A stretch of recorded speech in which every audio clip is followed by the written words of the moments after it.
Hello दोस्तों, आप सभी का स्वागत है एग्ज़ाम रिजल्ट पर। दोस्तों, आज की वीडियो में पढ़ेंगे हम लोग previous year question city paper one CTP का पूछा गया प्रश्न है। वर्ष 2016 में यह प्रश्न पूछा गया था आपका सीटेट पेपर वन सीटीपी का। ठीक है, वो सभी प्रश्न आपके सामने मैं लेकर आया हूँ। ठीक है, सीडीपी बाल विकास शिक्षा शास्त्र से प्रश्न पूछा जाता है 30 नंबर की आपकी परीक्षा में। ठीक है, तो सभी प्रीवियस ईयर प्रश्न जो पूछा गया था आपका वर्ष 2016 में, वो सभी प्रश्न मैं आपके सामने लेकर आया हूँ। सीडीपी का प्रश्न है। ठीक है, चलिए शुरुआत करते हैं पहला प्रश्न से। प्रश्न है दिया हुआ आपके सामने, अपने चिंतन में अवधारणाओं परिवर्तन लाने हेतु शिक्षार्थियों को सक्षम बनाने के लिए शिक्षक को क्या करना चाहिए। तो शिक्षक को जो है स्पष्ट और आश्वस्त करने वाली व्याख्या देनी चाहिए तथा शिक्षार्थियों के साथ चर्चा करना चाहिए। ऑप्शन 4 इसका राइट आंसर हो जाएगा। चलते हैं नेक्स्ट प्रश्न की तरफ। अगला प्रश्न है आपके सामने। प्रश्न कहता है कि प्राथमिक विद्यालय के कक्षा कक्ष के संदर्भ में सक्रिय बद्धता का अर्थ क्या अर्थ है। ठीक है, तो सक्रिय बद्धता का अर्थ होता है आपका जांच पड़ताल, प्रश्न पूछना और वाद विवाद पर चर्चा करना। ऑप्शन 3 इसका राइट आंसर हो जाएगा। ये आपका प्राथमिक विद्यालय के कक्षा कक्ष के संदर्भ में सक्रिय बद्धता का अर्थ होता है। ठीक है, जांच पड़ताल, प्रश्न पूछना और वाद विवाद करना। ऑप्शन 3 इसका राइट आंसर हो जाएगा। नेक्स्ट प्रश्न की तरफ चलते हैं। अगला प्रश्न है कि बच्चे तब सर्वाधिक सृजनशील होते हैं जब वे किसी गतिविधि में भाग लेते हैं। ठीक है, तो कौन सा गतिविधि में भाग लेते हैं तो बच्चा अधिक सृजनशील होते हैं। तो यह आपका होगा कि अपनी रुचि से। ठीक है, ऑप्शन 3 इसका राइट आंसर हो जाएगा, अपनी रुचि से।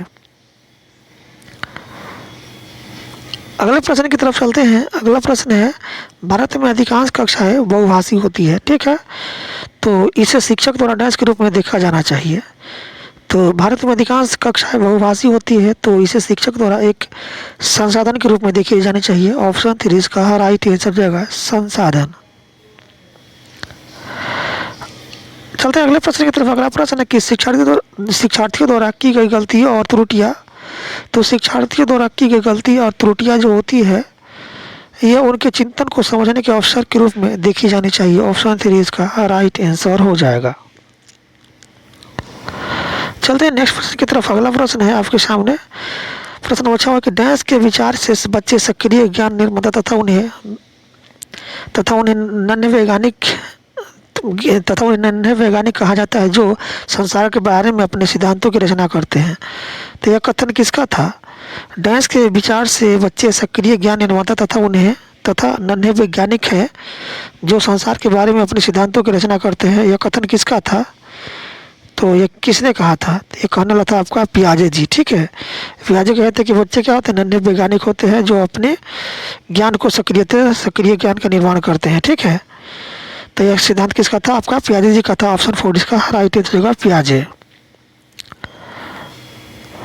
अगले प्रश्न की तरफ चलते हैं। अगला प्रश्न है कि बाल केंद्रित शिक्षा शास्त्र का अर्थ है। तो बाल केंद्रित शिक्षा शास्त्र का अर्थ होता है आपका बच्चों को अभिव्यक्ति और उनकी सक्रिय भागीदारी को महत्व देना। यह बाल केंद्रित शिक्षा शास्त्र का अर्थ होता है। ऑप्शन 3 इसका राइट आंसर होगा, बच्चों को अभिव्यक्ति और उनकी सक्रिय भागीदारी को महत्व देना।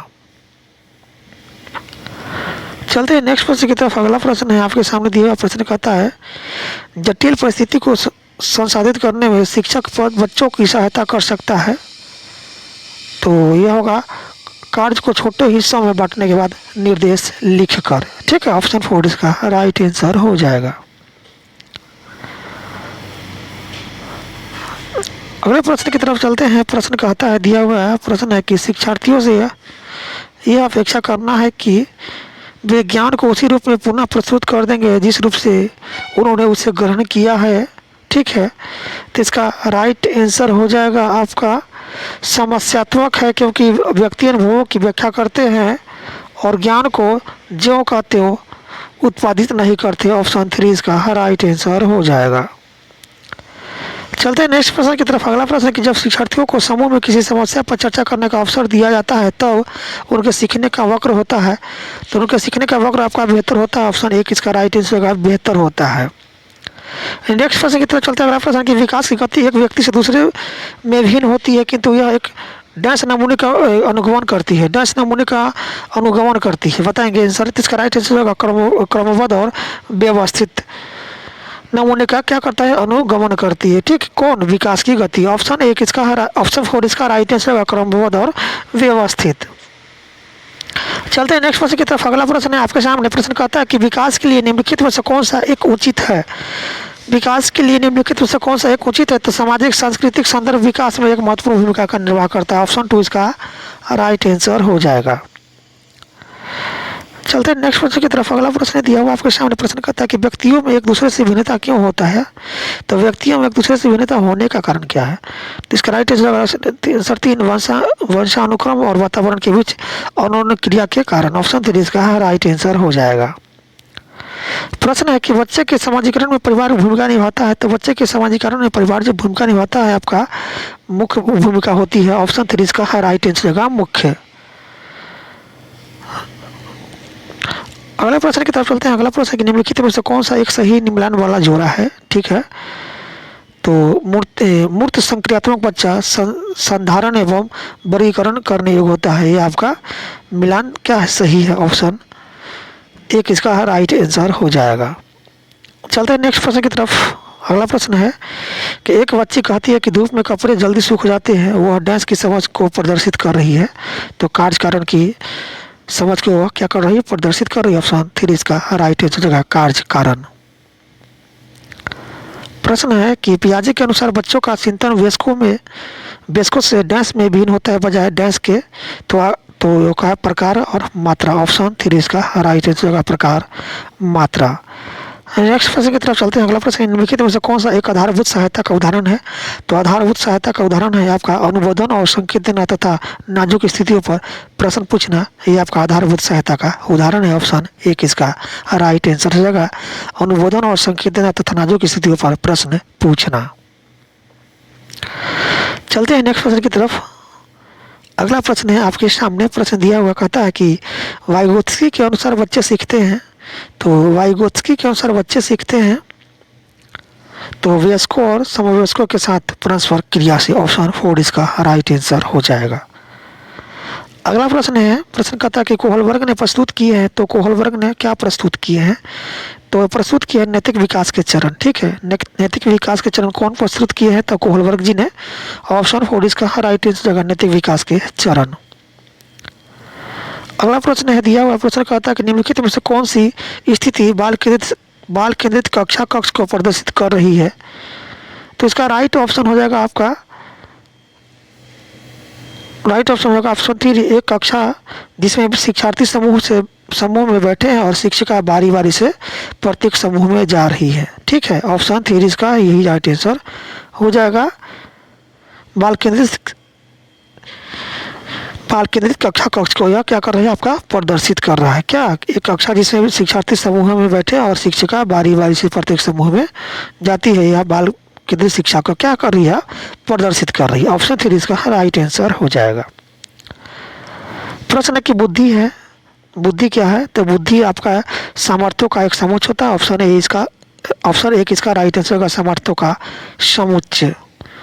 नेक्स्ट प्रश्न की तरफ चलते हैं। अगला प्रश्न है भाषा विकास के लिए प्रारंभिक बचपन डैश का काल है, तो भाषा विकास के लिए प्रारंभिक बचपन जो है ये आपका अति संवेदनशील का काल होता है। ऑप्शन 3 इसका राइट आंसर होगा अति संवेदनशील काल। प्रश्न है एक सह शिक्षा कक्षा में लड़कों से शिक्षक यह कहता कि लड़के बनो और लड़कियों जैसा व्यवहार मत करो। यह टिप्पणी लड़की लड़कियों में भेदभाव की रूढ़िबद्ध धारणा प्रकट करती है। ऑप्शन 3 इसका राइट आंसर हो जाएगा। नेक्स्ट प्रश्न है आपके सामने दिया हुआ प्रश्न कहता है कि आकलन, तो आकलन क्या होता है, तो आकलन जो है ये आपका सीखने में सुधार का एक तरीका होता है। आकलन सीखने में सुधार का एक तरीका होता है आकलन। ऑप्शन 4 इसका राइट आंसर होगा सीखने में सुधार का एक तरीका आपका क्या होता है, आकलन। ठीक, चलते हैं नेक्स्ट प्रश्न की तरफ। अगला प्रश्न है आपके सामने। प्रश्न कहता है कि निम्नलिखित में से कौन सा एक कथन समावेशन का सबसे अच्छा वर्णन करता है। समावेशन का सबसे अच्छा वर्णन कौन सा करता है, तो इसका राइट आंसर हो जाएगा आपका ऑप्शन 3। यह एक दर्शन है कि सभी बच्चों को नियमित विद्यालय प्रणाली में समान शिक्षा प्रदान करने का अधिकार। यह क्या है, समावेशी शिक्षा का एक अच्छा उदाहरण। ऑप्शन 3 इसका राइट आंसर हो जाएगा। ठीक है, यह एक दर्शन है कि सभी बच्चों को नियमित विद्यालय प्रणाली में समान शिक्षा प्राप्त करने का अधिकार। नेक्स्ट प्रश्न की तरफ चलते हैं। अगला प्रश्न है, वंचित वर्ग की पृष्ठभूमि के बच्चों को शिक्षा प्रदान करने के लिए शिक्षक को चाहिए कि, तो शिक्षक को क्या चाहिए, तो उनके विषय में अधिक जानकारी जोड़ने का प्रयास करें और उन्हें कक्षा में होने वाली चर्चा में शामिल करें। ऑप्शन 2 इसका राइट आंसर हो जाएगा। प्रश्न है कि निम्नलिखित में कौन सा व्यवहार बच्चों की अधिगम निरोगता को पहचान करता है, तो मनोभाव का जल्दी जल्दी बदलना।